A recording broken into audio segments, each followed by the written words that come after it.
Bonjour les amis, comment allez-vous? Bah écoutez, moi ça va, je ris parce que c'est la troisième fois que je recommence cette vidéo, j'ai des quintes de toux ce matin et c'est assez embêtant. Alors vous voyez, il y a un petit changement de look, j'ai fait un petit peu de nettoyage de printemps parce qu'il était temps, j'en avais marre de cette grosse barbe et de ces cheveux, voilà, donc la tondeuse et hop, c'est parti. Bon, ma femme n'aime pas, elle préfère quand je porte la barbe, mais bon, ça repoussera, il n'y a pas de souci avec ça.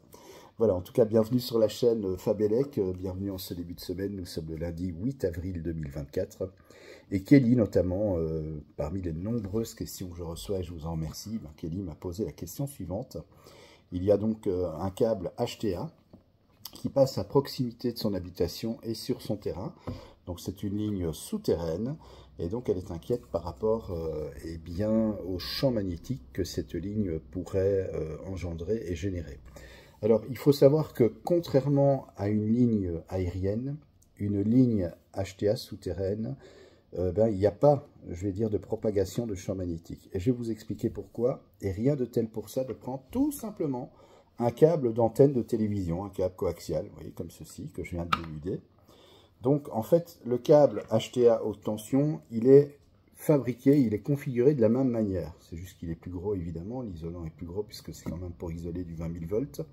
Mais c'est un câble qui est fait de la même façon. On peut dire qu'un câble à haute tension souterrain, c'est un gros câble coaxial en fait, hein, ni plus ni moins.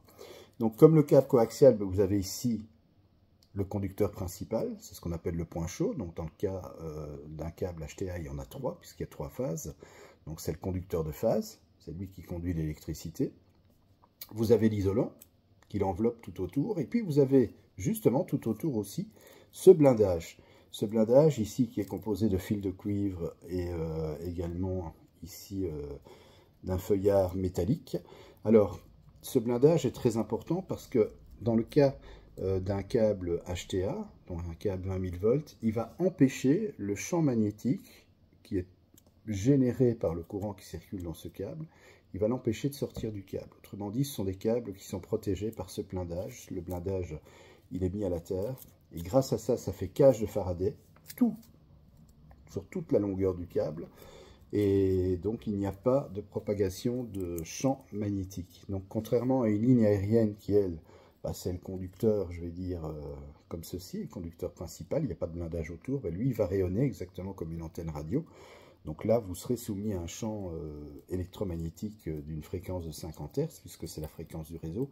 Et dans ce cas-ci, en fait, le câble est blindé, il n'y a pas de risque, aucun risque. Franchement, donc, si un câble HTA est à proximité de votre habitation, il n'y a aucun risque. Je vais vous dire, chez moi ici en Belgique, ils ont placé, ça fait maintenant facilement une dizaine d'années, ils ont placé donc une ligne HTA, 20 000 volts également en souterrain. Et voilà, ça ne pose absolument aucun problème. Ce sont des câbles qui sont blindés, qui sont protégés. Ça a été prévu à cet effet. Et donc, par rapport aux lignes souterraines, franchement, aucun problème. Aucun problème. Si c'était une ligne aérienne, là, ce serait plus problématique, évidemment. Ici, en fait, ce blindage va vraiment empêcher le champ magnétique de sortir du câble. Je vais dire, si on doit faire la comparaison, je vous avais parlé de ça il y a quelques temps, j'ai parlé du four à micro-ondes, ça fonctionne exactement de la même façon. Le four à micro-ondes, c'est une cage de Faraday. Et heureusement d'ailleurs, parce qu'il ne faut pas que les ondes puissent en sortir. Et donc quand vous regardez votre four à micro-ondes, déjà il est dans une enceinte vraiment métallique, hein, donc tout est fermé. Et en plus de ça, si vous regardez au niveau de la porte et au niveau de la vitre, ou du plexi, eh bien vous voyez un grillage métallique. C'est pour empêcher effectivement les ondes de sortir. Si elles passent grillage, là elles pourraient sortir et traverser la vitre ou le plexi ou la matière plastique. Donc grâce à ça, eh bien ça fait cage de Faraday et ça vous protège. Et bien exactement, c'est la même chose pour les câbles HTA. Il y a ce blindage qui va vous protéger des rayonnements électromagnétiques. Donc ce sont des câbles, franchement, qui sont sécurisants, sécurisés, et il n'y a pas de problème. Donc, pas de panique par rapport à ça. Ces câbles ont été conçus pour, et il n'y a pas de risque d'être soumis à un champ magnétique à 50 Hz. Pas de souci à ce niveau-là.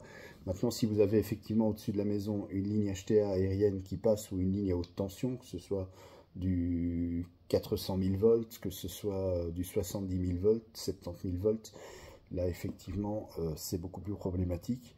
Mais si c'est des lignes souterraines, il n'y a aucun souci, parce qu'il a ce blindage tout autour qui fait cage de Faraday et qui empêche le rayonnement de sortir, tout simplement. Voilà, merci Kelly pour ta question en tout cas, merci aussi pour les nombreuses questions que vous me posez sur la chaîne Fabelec.